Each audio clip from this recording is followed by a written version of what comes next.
Hi guys. So our next lecture is focusing on the road to revolution.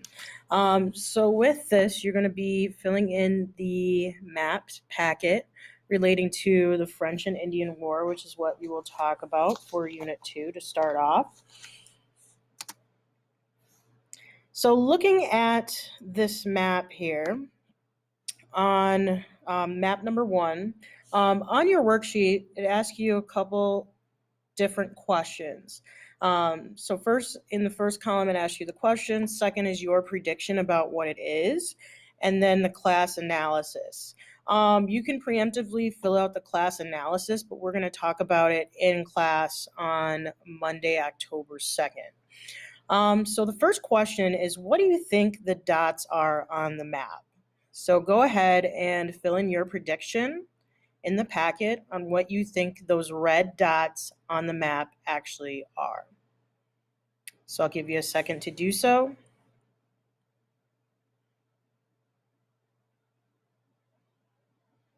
Okay, the second question asks, who lives at those dots? So who do you think are the groups or group of people that live in the areas where those red dots exist in North America? Go ahead and fill in your prediction.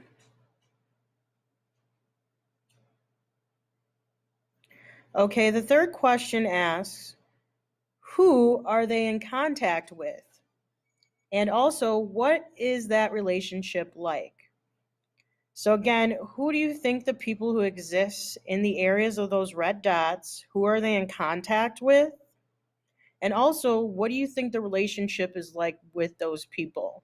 Now, a big hint, really think about what group of people lived in the colonies, the original 13 colonies, and what people were either northwest of that or west of that and south of that. That should be able to help you to make that prediction about who lives there, who are they in contact with, and what that relationship is like. So go ahead and fill in your prediction. And the last box asks, what are they doing there? So why do you think the people in the red dots are there in the first place? What are their goals? Why are they there where they're located? Second question is, what is their economy based on? So go ahead and think back to the beginning of Unit 1, where we examined the three major powers. That should also give you a hint. What is their economy based on? So go ahead and fill in your prediction.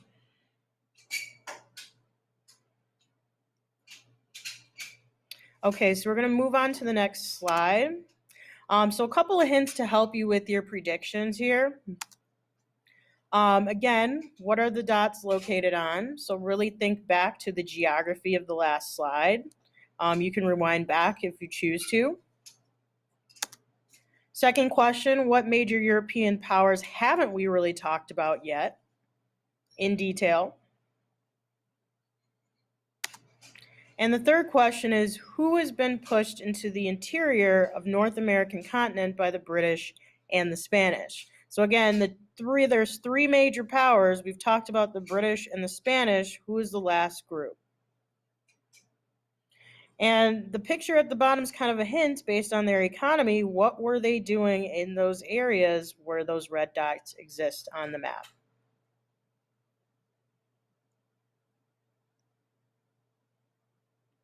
So I'm going to go ahead and move on. You can pause if you want to go back to your predictions and fill them in.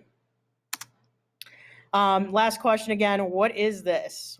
What do you think that hat has to do with what we're about to learn? So again, it has to do with the economy of the group that we're focusing on at this moment.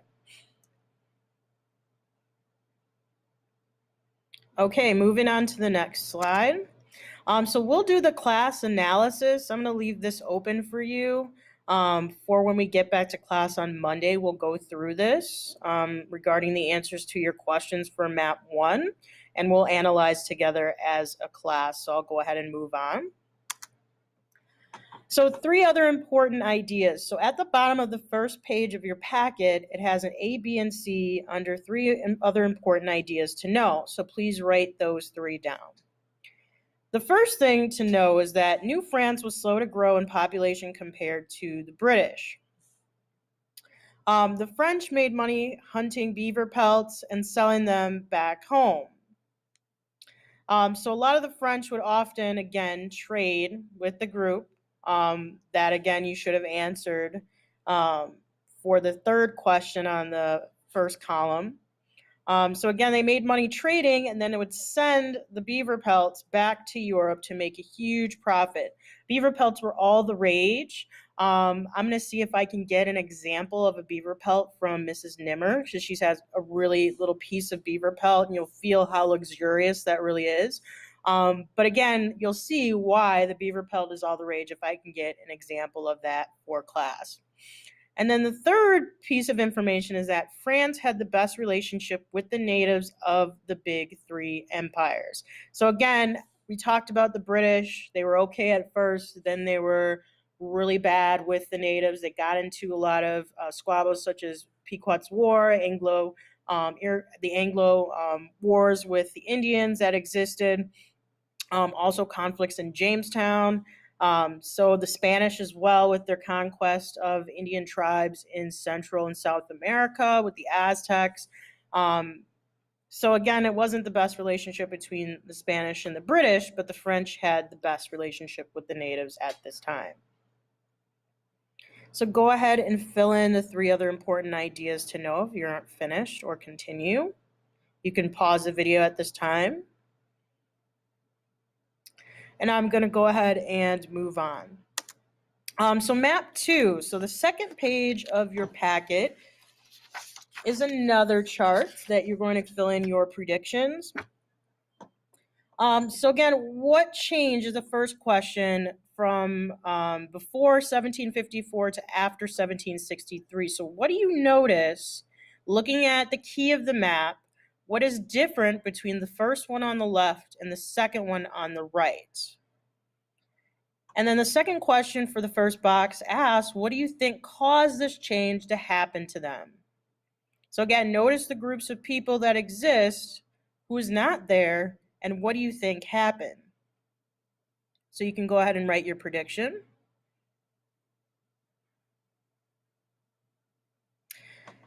The second question asks, who was involved in this change?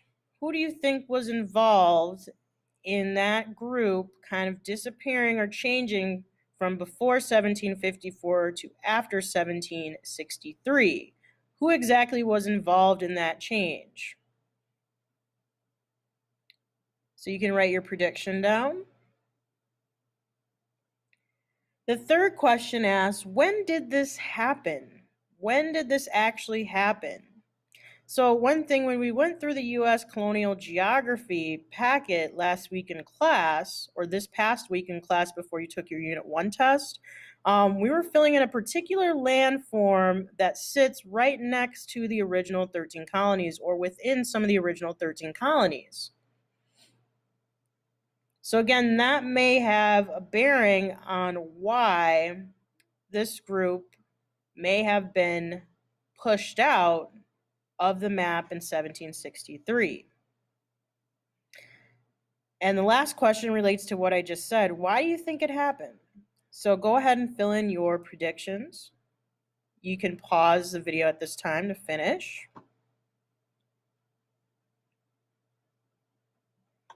So I'm going to go ahead and move to the next slide. So some hints on filling in your predictions is, first, the population of the British colonies is growing by leaps and bounds. So we talked about in the U.S. colonial geography packet, where do these people have to go? So we talked about them moving north, we talked about them moving south, or mentioned that in the packet, but who are you running into? So again, the population of the 13 colonies is growing because people are moving there for new opportunities, but where are they going to go? And the second hint is that the French and Great Britain are fighting each other in Europe. So the relationship between the French and Great Britain is not very great at this time. Their home countries, in terms of the colonists that exist here in the United States, their relationship's going to be probably similar to what's going on in England. And in England and Europe, actually, between England and France, they're fighting a 7-year war. So how do you think that relationship is going to turn out in North America based on both of their home countries having a conflict overseas back in Europe? So take a moment, see if that helps you with some of your predictions. So you can pause the video at this time to adjust your answers or to answer if you haven't.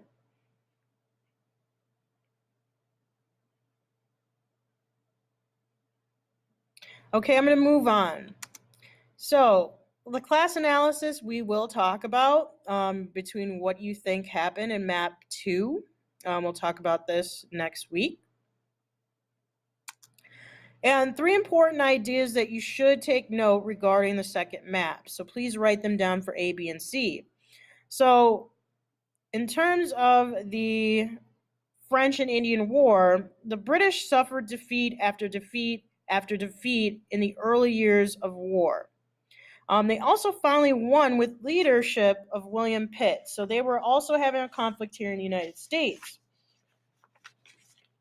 So William Pitt was the leader of the British, and they were concentrating their forces on Quebec and Montreal in Canada so that they could advance on the French and actually push them out of that particular area. The third point to note is that the colonists felt like they really helped win the war. They wanted the right to move westward and have the opportunities. Since the colonies were becoming super, super crowded, they really thought that they were owed something by the English government. But the British themselves, the government of England, thought that the colonists that lived in North America were very unorganized. They thought they were cowardly against the French and were amateurs at fighting against the French. So they really didn't take the British colonists very seriously as a force to defeat the French. So again, they weren't really thought of as being very advanced. And eventually we'll see that that might be a misinterpretation by the British, because again, we're going to get that rolled into the American Revolutionary War. So take a moment and fill in the 3 important ideas. So I'll give you a moment, or you can pause the video at this time to write these things down.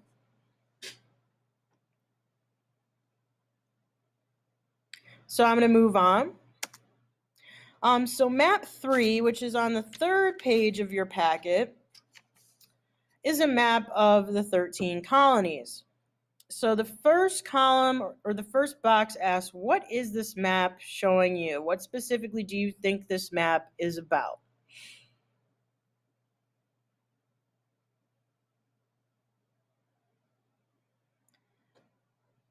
The second point asks, who did it? Now I'm going to give you a hint. There's a big green line that runs north to south, creating a western boundary of the colonies. So maybe giving you that hint will help you answer question 1 about what is this map about, and who do you think created that boundary for the colonies that existed in North America at this time? Kind of think back to the relationship that we just described for the big 3 ideas for map 2. Who are the colonists having issues with? Not the French, but who is the other group that they were having issues with? And the third question for map 3 asks, why did that group put in a boundary next to the original 13 colonies? Why did they do it? So take a moment and write down your predictions. You can pause the video at this time.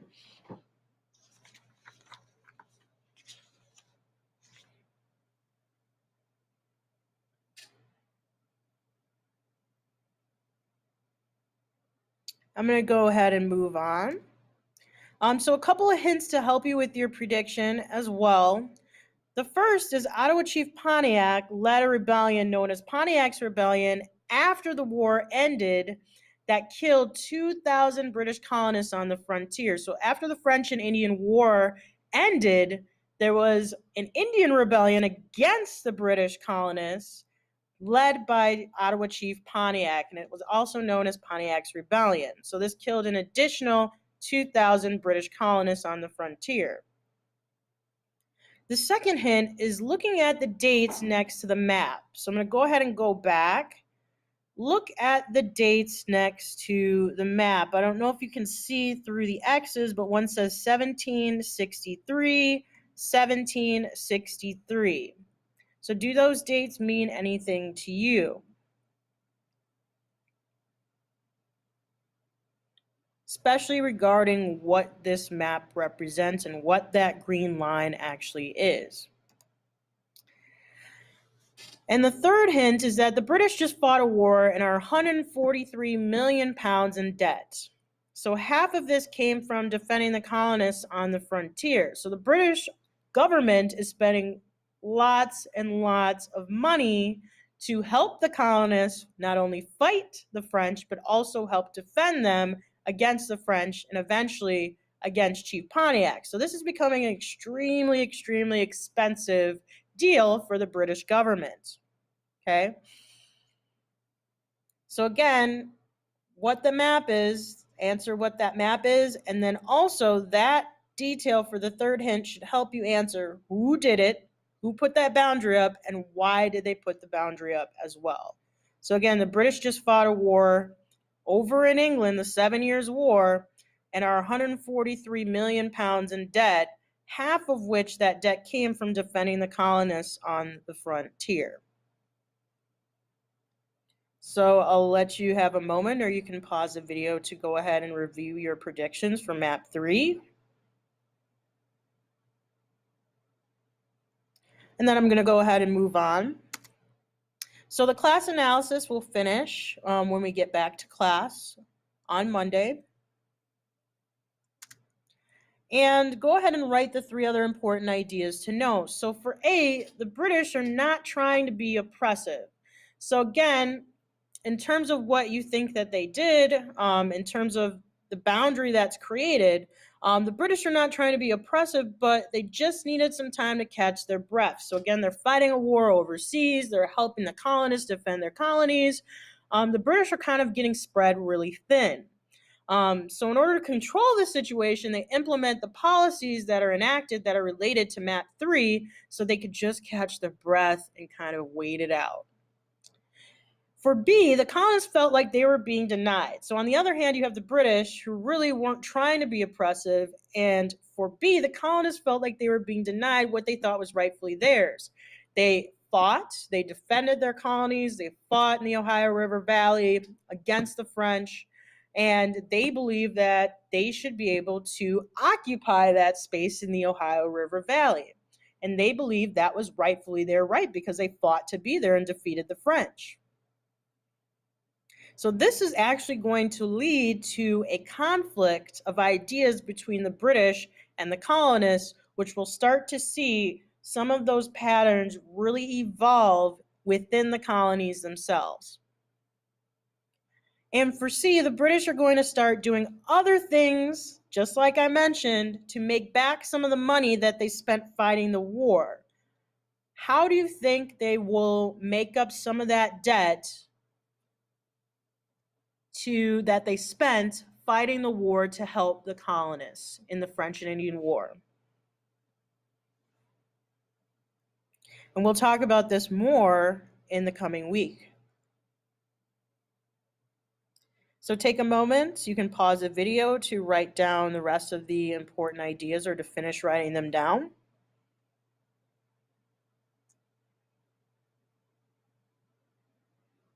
So I'm going to go ahead and move on.